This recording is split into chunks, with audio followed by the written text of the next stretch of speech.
السلام عليكم أعزائي المتعلمين، معكم أستاذة جهاد الجديني، أستاذة في مادة الرياضيات. إذا تتمة ديال الدرس متوازيان وقاطع. كنت عطيتكم في الحصة التي مضت ولا في الفيديو الذي مضى عطيتكم تطبيق وصحيناه، ثم عطيتكم تطبيق آخر المفروض أنك تكون صحيتيه، ثم تجي باش تشوف تعرف على الحل ديال هذا التطبيق. إذا لاحظ الشكل التالي، عندكم هذا الشكل، وكان المطلوب هو قياس الزاوية A B C.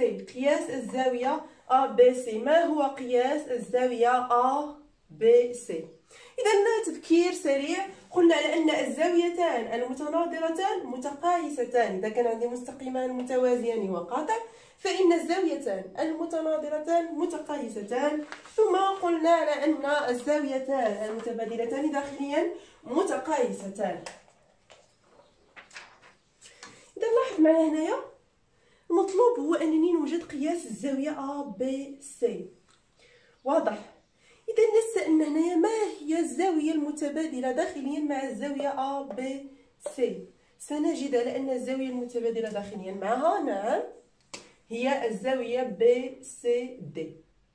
هذه الزاوية، وقلنا لأنهما متبادلتان داخليا إذا متقايستان. واضح؟ واش هاد الزاويه هذه متناظره مع زاويه اخرى؟ نعم، متناظره هاد الزاويه مع هاد الزاويه، ولكن ما عنديش قياس هاد الزاويه. كون كان عندي قياس هاد الزاويه كنت غادي نوجد قياس هاد الزاويه بسهوله وببساطه. اذا انتبه معايا، كيف ما كتلاحظ هنا عندي مستقيم اخر اللي هو هذا، هو قاطع لهاد المستقيمين المتوازيان. كتسائل على حسب المعطيات اللي عندك كيفاش غتوجد هذا القياس. اذا لو وجدنا هذا القياس نقدر نوجد هذا القياس مزيان. اذا كيفاش ممكن نوجد هذا القياس ديال هذه الزاويه اللي هو الزاويه بي سي دي؟ كيف يمكن ان اجد قياس هذه الزاويه؟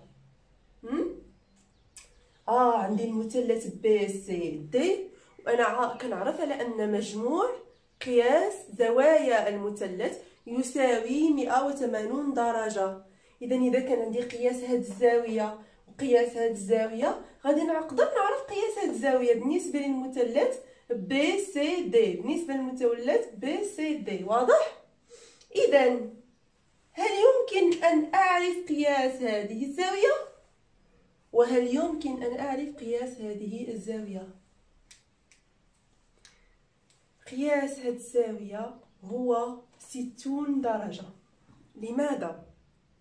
لماذا قياس الزاويه بي دي سي هو 60 درجة؟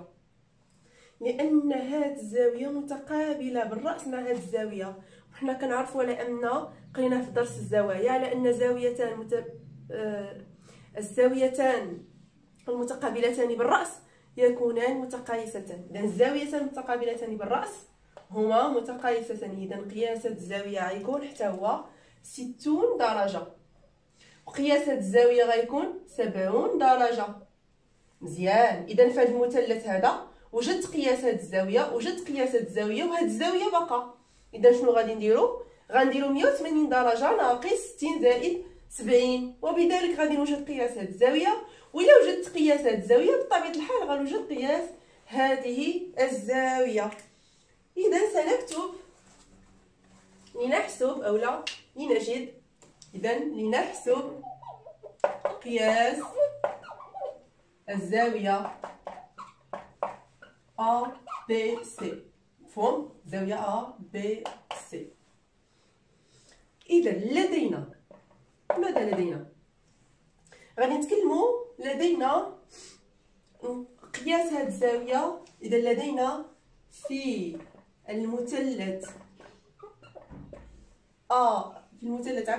B C D، في المثلث B سي دي، المثلث بي سي دي، شنو عندنا؟ عندنا قياس الزاوية سي دي بي كيساوي 60 درجة. قياس الزاوية سي دي بي كيساوي 60 درجة. قلنا علاش؟ لأنها متقابلتان بالرأس، متقابلتان بالرأس. واضح؟ حيث متقابلة بالرأس مع هذا القياس غادي يكون فيها 60 درجة.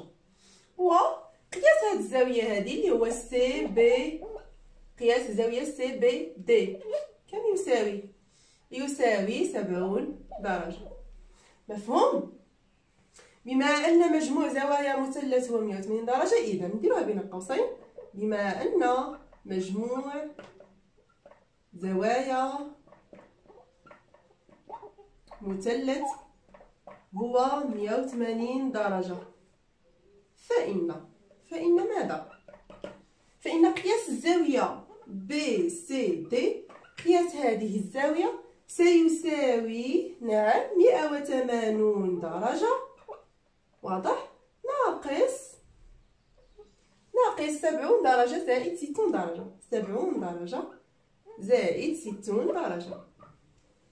إذا قياس الزاوية قلنا حنا دائما إننا نقيس هاد الزاوية ونلقى هاد الزاوية BCD، قياس الزاوية BCD كيساوي 180 درجة ناقص 70 زائد 60 هو 130 درجة، تساوي 180 ناقص 130 هي 50 درجة. إذا قياس الزاوية BCD هو 50 درجة. إذا واضح.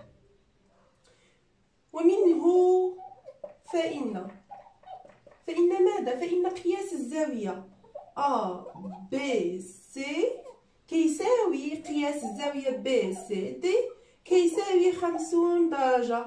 لماذا؟ لأنهما زاويتان متبادلتان داخليا. واضح؟ بما أنهما زاويتان متبادلتان داخليا فإنهما لهما نفس القياس، وبالتالي لهما قياس 50 درجة. إذا وجدنا قياس هذه الزاوية اللي هو 50 درجة. إذا إلى اللقاء أعزائي المتعلمين، وكنضرب لكم موعد في فيديو آخر إن شاء الله. سلامة.